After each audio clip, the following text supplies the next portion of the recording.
Today, we're diving into a technology that could totally change how we power our world. I'm talking about turning simple pressure, like from our footsteps or even cars on the road, into usable electricity. So let's get into how it all works. I want you to imagine something for a second. You're in your electric car, cruising down the highway. But instead of your battery draining, the road itself is actually charging it.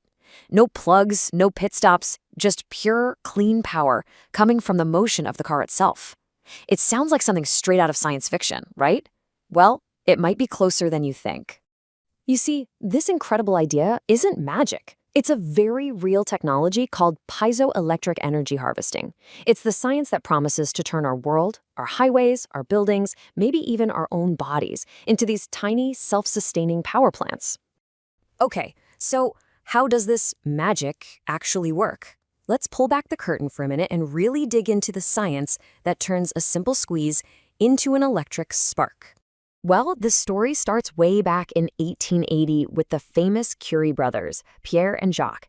They were the ones who discovered this whole phenomenon, and they gave it its name, piezoelectricity.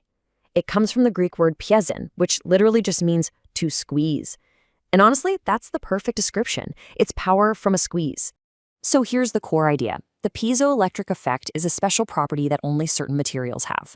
When you apply mechanical stress to them, and I mean anything from pressing on them to vibrating them to bending them, they generate an electric charge. It's kind of like squeezing a sponge, but instead of water coming out, you get an electric voltage. It's pretty amazing. And what's really cool is how simple the process is at its heart. Let's walk through it. First, something applies pressure. It could be a footstep, a car tire, even just a vibration in the air. Second, that special piezoelectric material instantly converts that pressure into an electric charge. Third, little electrodes collect that charge, which starts as AC voltage. And finally, a tiny circuit converts that into the stable DC power that all our devices actually use. So you go from pressure to power in just 4 steps. So now that we get the science, let's look at the really fun part. Where can we actually use this? Because this isn't just some lab experiment. It really has the potential to create a world of self-powered devices, harvesting energy from things as small as your heartbeat and as huge as a highway. And the applications are just incredible when you start thinking about it. We're talking smart insoles in your shoes that could power a GPS tracker with every single step you take, or pacemakers that run off the energy of your own heartbeat, which would mean no more surgeries just to replace a battery. Think about smart roads that power streetlights, or even battery-free buttons on your TV remote. The potential is literally everywhere. Of course, the material you use makes all the difference. And this is where you get into some interesting trade-offs.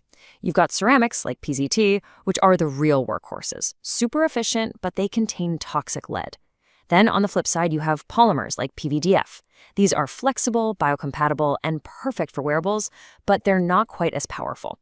So the choice really boils down to what you need: raw power, flexibility, or something that's safe for the environment. Okay, so as exciting as all this is, we've got to have a quick reality check. The potential is massive, for sure, but there are some very real engineering hurdles we have to get over before this technology is everywhere. So here's the balanced picture. On the one hand, this tech is fantastic for small devices. It's incredibly reliable because there are no moving parts to break. And best of all, it recycles waste energy that's all around us. But the total amount of power you get is still pretty low. It can be super picky about the exact frequency of vibration it needs, and as we saw, the best materials can be brittle or even toxic. And to put that low power issue into perspective, a single harvester usually produces power in the range of microwatts to milliwatts. Now, that's great for powering a tiny sensor that only needs to wake up for a second every hour, but charging your smartphone? Forget about it. You'd need a whole dance floor packed of people on piezoelectric tiles just to get a few percent of battery over an entire night. So we're a long, long way from replacing our wall chargers. So researchers are really zeroing in on 3 big hurdles. Number 1, material toxicity. Finding a powerful, non-toxic replacement for that lead-based PZT is absolutely critical. Number 2, frequency matching. They've got to figure out how to make harvesters that work well across a broad range of vibrations, not just one perfect sweet spot. And number 3, cost. They have to bring the cost way down before we can even think about building those smart roads. But here is the good news. For every single one of those challenges, there's a team of brilliant scientists somewhere working on a solution. So let's look at the road ahead, because the future of this technology is getting charged up right now. This really lays out the roadmap perfectly. Today, right now, the focus is on creating and perfecting safer, lead-free materials. In the near future, the goal is to design what they call broadband harvesters, devices that can grab energy from all sorts of different ambient vibrations. And the long-term vision? Well, that's the big one. That's when we hit the goal of cost-effective smart cities literally powered by their own movement. And this is why it all matters. The ultimate goal here isn't just about a cool new gadget. It's about creating a genuinely sustainable world. A world with way fewer disposable batteries piling up in landfills, and a world when we can power the next billion smart devices using the energy that's already all around us, just waiting to be tapped.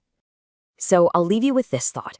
The next time you feel the rumble of a passing train, or walk down a busy city sidewalk, or even just feel your own heartbeat, think about the power that's hidden inside that motion. What wasted energy in your world could be used to power tomorrow?